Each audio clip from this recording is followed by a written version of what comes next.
Hello?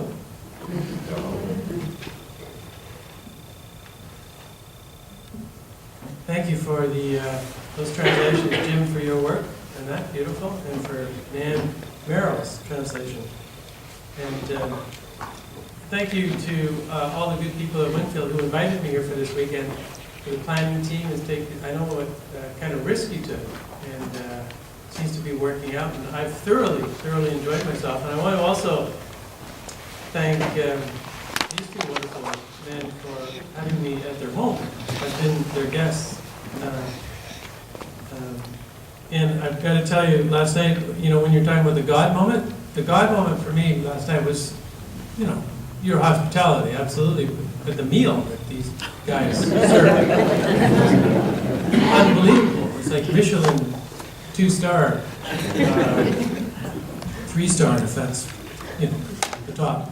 Anyways, it was fabulous. It's been a great time, and I've enjoyed myself so far.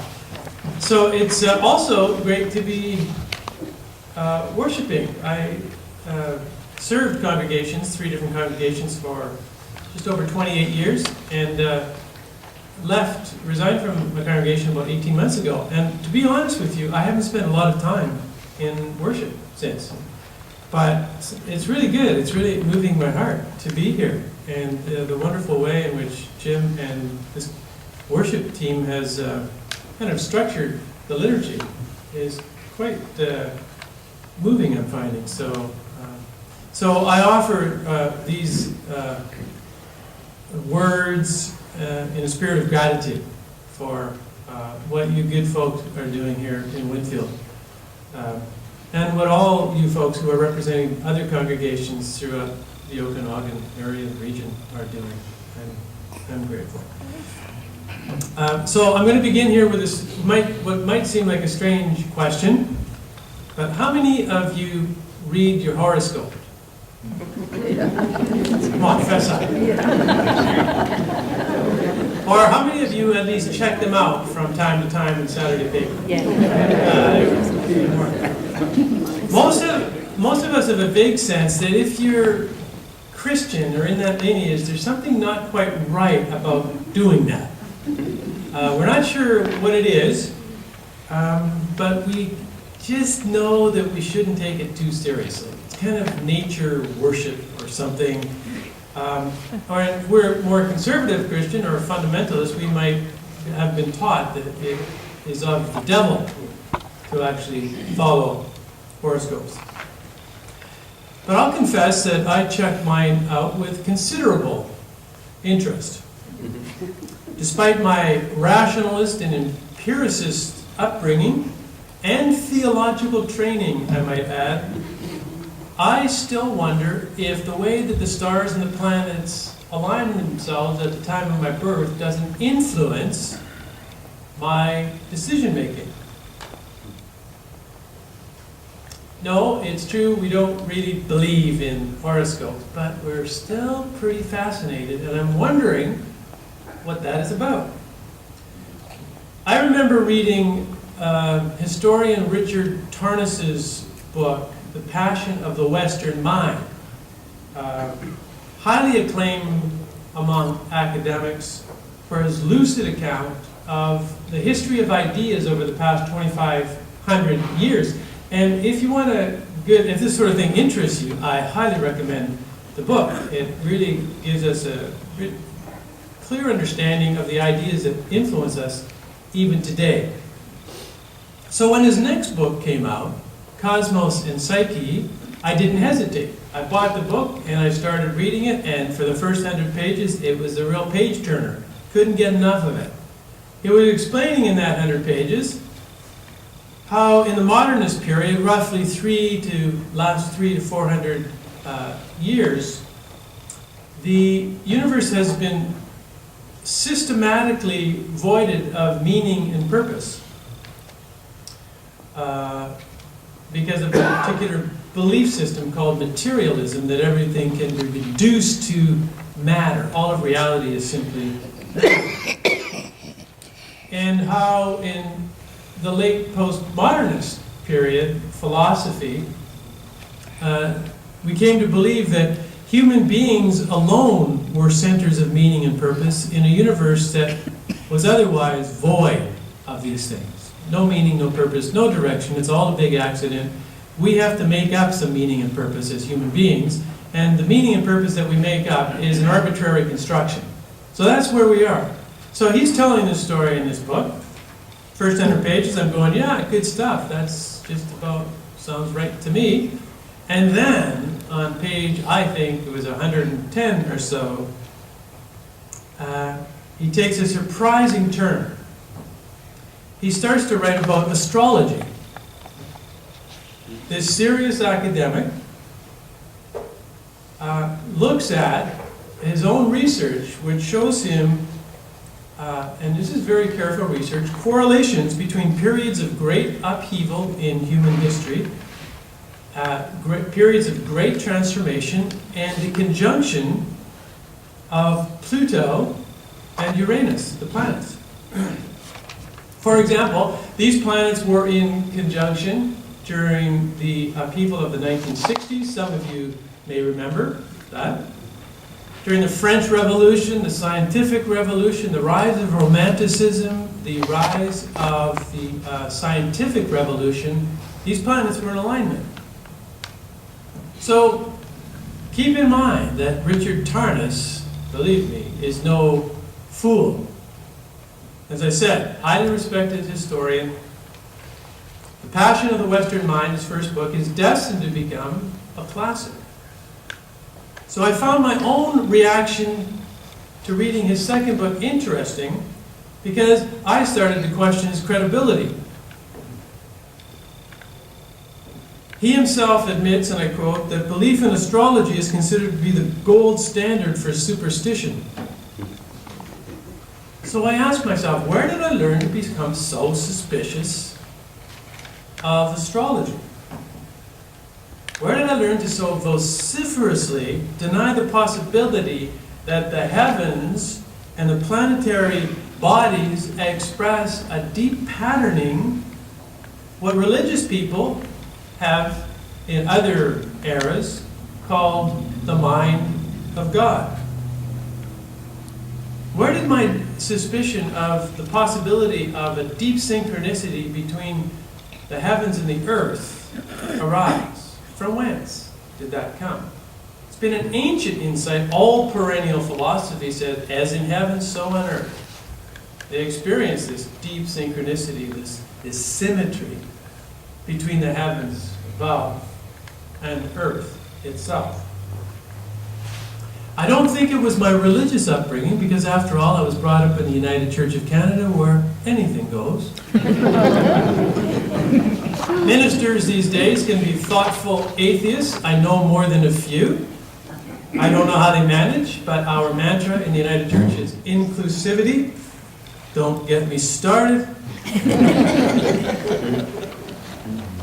Somehow by the time I got to seminary, I just knew that the starry night skies, sure, they might be beautiful on a clear night, but at the end of the day, they represented little more than a whole lot of gas and matter going nowhere, signifying nothing.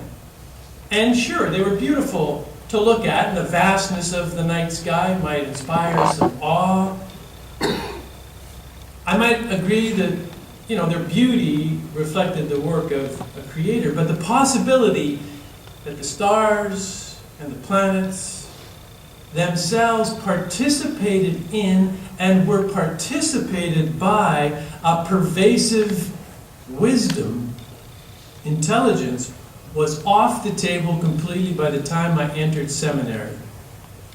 And if there had been any remnant of this kind of thinking when I got to seminary, it would have been obliterated by the time I left.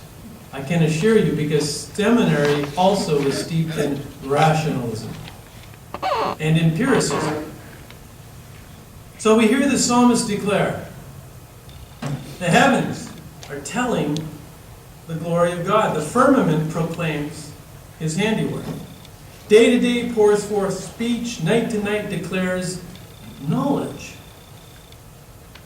There's no speech and there are no words. Their voice is not heard, yet their voice goes out throughout all the earth, and their words to the end of the world. So despite the ancient Jewish suspicion of the nature gods of surrounding cultures, along with their so-called idols, the psalmist is still poetic enough to feel in his bones and in his heart that the heavens are not inert. They are not voiceless. They have a story to tell. And for those with ears to hear, it is being declared moment by moment. The psalmist has not yet lost the sensibility that earth herself is not inert, is not the object that modernist rationalists declare it to be. The firmament proclaims God's handiwork. The night is believed to have knowledge. The night knows. Well, what does it know? I mean, there's no particle physics.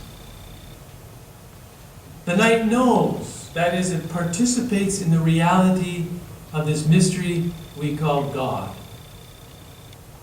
The night, along with the revelation that each day brings, is the part of creation that presences the whole. The part that presences the whole, the mystery. Or you could call this whole God, or you could call it sacred wisdom. You could call it the cosmic Christ. It doesn't really matter what you call it. But it does matter that we don't lose a feel for it. All creation, the psalmist writes, is lived by a wholeness or a primordial health. And this wholeness is biased toward, you guessed it, wholeness. And that wholeness, just as it's living through the stars and the planetary bodies, is living in, through, and as us. It's biased towards our own wholeness. It wants us to fully experience and manifest our own wholeness, our own radiance. Because like the stars and like the planets, you also are synchronized to this wholeness, out of which a universe emerged billions of years ago and continues to emerge. Where is it expressing itself? Through you, through us, collectively. But we have to regain the capacity to feel this as the psalmist felt it. As above, so below. We are the presence of this wholeness. We're hardwired, like the stars themselves, to tell the story, to proclaim it, to proclaim this deep primordial wisdom that we are being lived by, and to proclaim it in and through our own language. It's the language of liturgy. It's what's happening this morning.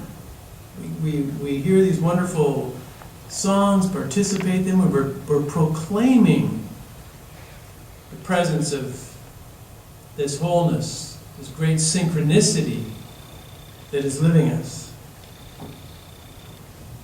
The challenge for most of us today, and this is true, I think, even of the United Church, who are steeped in rationalism and empiricism, is that we are that part of creation, the modern human being, suffering under the profound illusion that we are separate and disconnected from the stars, from the universe itself. We've lost that felt sense that we are the universe in human form after all these billions of years. And that separation, that felt sense of separation, is costly. Because if we are not the part of creation that expresses the whole, then what are we for? I can tell you what we're headed for if we do not regain this felt sense of deep connectedness. What, Jim was the beautiful story book that, he was reading. I mean, we got to feel that sense of connectedness in our bones. We're headed for destruction. This is my strong belief. If we live out of this illusion of separation much longer as a species. Without this felt sense that we are participating in and participated by the same wisdom that animates the stars and the planets and shows up as an incredible dance of harmony and elegance, our souls shrink. We become not expressions, not manifestations of the whole, but merely egos and personalities who grab what we can while the getting is good, take. We're on the take as a species now. We're on the take. And what are we taking from? We're taking from Earth herself. We're not living out of a felt sense of connection. We build personalities and we build cultures and buildings and educational programs and technologies and industries that are offsprings of this illusion of separation, of this separation consciousness.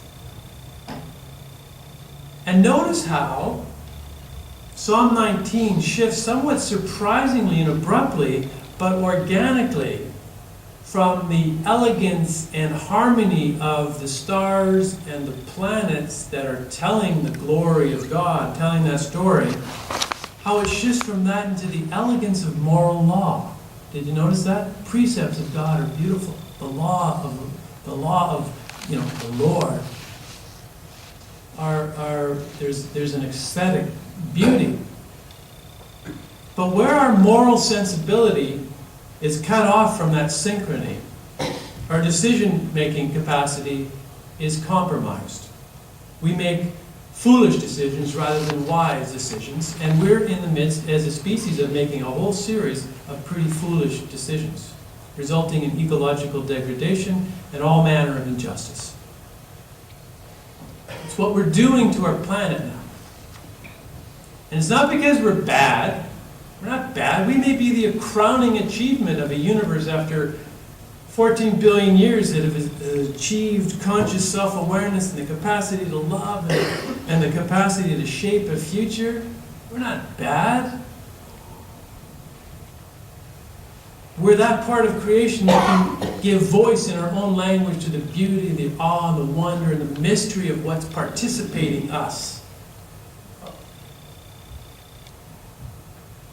We're just foolish now. And the reason we're foolish is because we really believe, for the first time in the history of human civilization, that we're separate from the universe. Paul intuited in Romans that all of creation was waiting with eager longing for the arrival of the children of God. All of creation was waiting for us to show up as human beings so that we could express in human language what the stars and the planets and Earth could express through its own intricate harmony and beauty. That's what we're for. That's what we gather here to offer our praise and our wonder and our reverence here on a Sunday morning throughout our week. We're here to tell the story of that deep patterning and then to make decisions out of a felt sense. That we're the part of creation that is to manifest God. Let's just put it in that language. I recently was doing a bit of research about Copernicus. You know this guy? 16th century Polish astronomer who came up with the groundbreaking insight that Earth and the planets were circling the sun, so-called heliocentric view of the universe. Up until that point, everyone believed that the sun and everything else was circling around a stationary Earth. Typically, when we hear this story, we are told that Copernicus discovered this, as though he looked through a telescope and saw it all happening. In fact, he didn't see anything that anybody else didn't see. In terms of his own senses, his eyesight, and even through telescopes, he just saw the Earth was stationary. He didn't see anything different at all. He didn't see anything different than Ptolemy, who was the guy who came up with this standard model of everything circling around the Earth. But Copernicus didn't discover anything. At the time, people were not so concerned, they didn't think about truth as facts. They cared about it working. They wanted a universe that worked. That was it. That was truth. If it worked, it was good. They called it saving the appearances. It was 200 to 300 years later that modern research discovered that Copernicus also got the facts right. That was actually the way it was happening. So what was happening with Copernicus? He simply didn't like Ptolemy's math. He didn't like the mathematical equations. It chopped up the universe in a way that suggested that the universe was comprised of parts. What was the line you used in your translation, Jim? Do you have it there? I can't tell you. It was all about, it was suggested that the whole is not just a whole bunch of parts that you pile together and come up with truth. You can't. And Ptolemy's math, who was the mathematician who figured it out for the standard model, for Copernicus, he said, it just can't be like that. You see, he hadn't lost a felt sense of the wholeness, of the beauty, of the harmony, of the synchrony. He felt, that can't be right. So he literally moved heaven and earth through mathematical equations in order for it to feel more beautiful and to reflect it. Then they discovered the facts later. See, listen to what he says, actually. I tracked down the quote. It wasn't easy either. I did this for you folks. This is a Polish astronomer speaking in the 16th century. I think that's cool. Nor have they been able thereby to discern or deduce the principal thing, namely the shape of the universe and the unchangeable symmetry of its parts. With them, it is as though an artist were to gather the hands, the feet, the head, and other members for his images from diverse models, each part excellently drawn, but not related to a single body. And since they in no way match each other, the result would be monster rather than man. See, Copernicus intuited that the universe was a single living organism. And you couldn't divide it up into parts the way we have in the modern era without turning it into a monstrosity. As opposed to the word cosmos, which is Greek. Sometimes we talk about the universe, sometimes we say cosmos. The Greek for cosmos means order, symmetry, harmony. Ptolemy's math was too hodgepodge for him. So he had tapped into the wisdom of the whole, the wisdom of the psalmist. That's how he did his science, and that's how he did his math. Now, physicist Henry Bortoff, he wrote a book called The Wholeness of Nature. And this is an excellent book. It's a free downloadable PDF if you want to study it in one of your groups. Very worthwhile. And he says this is the way all science works, actually. It's filtered through an organizing idea. Many of the big ideas, including Darwin's theory of evolution, and the particular way that it came to be expressed, were what another physicist, Hubner, calls spontaneous acts. That means there is nothing empirically which compels or determines the choice that is made. It's a spontaneous act. And so this is Bortoff's conclusion about what Copernicus did. Copernicus' choice of a sunset or cosmos enabled him to find the symmetry and the harmony of the whole in a way that escaped the Earth-centered scheme. But the motivation for this was primarily aesthetic. In wanting to find symmetry and harmony in the cosmos, Copernicus was adopting the Renaissance ideal in architecture and painting as a precept for astronomy. So the foundations of Copernican theory do not lie only in astronomy as such, but by the entire cultural historical situation. So, I spent some time on this to give us a sense of what happened in the modern era that we're living in. Because it was during the modern era that the heavens and the planets, which once told the story of God's glory, fell completely, deafeningly, sadly silent. We lost the capacity to learn the story that earth and the heavens were telling. They fell on deaf ears.